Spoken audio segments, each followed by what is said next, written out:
RTC bus driver conductor పై దాడి చేసిన ఘటన ఆలస్యంగా వెలుగులోకి వచ్చింది. హైదరాబాద్ నుంచి బీదర్ కు వెళ్తున్న ఆర్టీసీ బస్సు అనుకోకుండా వెనుక నుంచి ఆగి ఉన్న బైక్ ను తగలటంతో బైక్ మీద ఉన్న ముగ్గురు యువకులు కింద పడిపోయారు.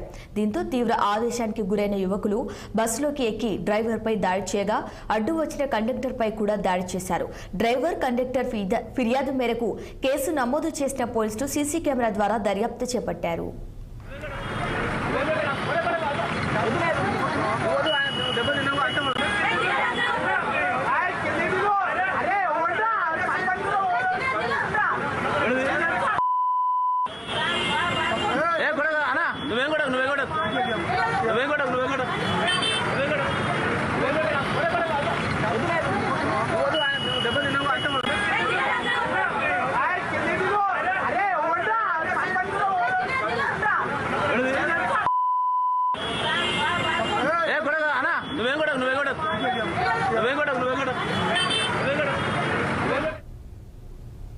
బులెటిన్ షార్ట్ బ్రేక్ తీసుకుందాం. Stay with us.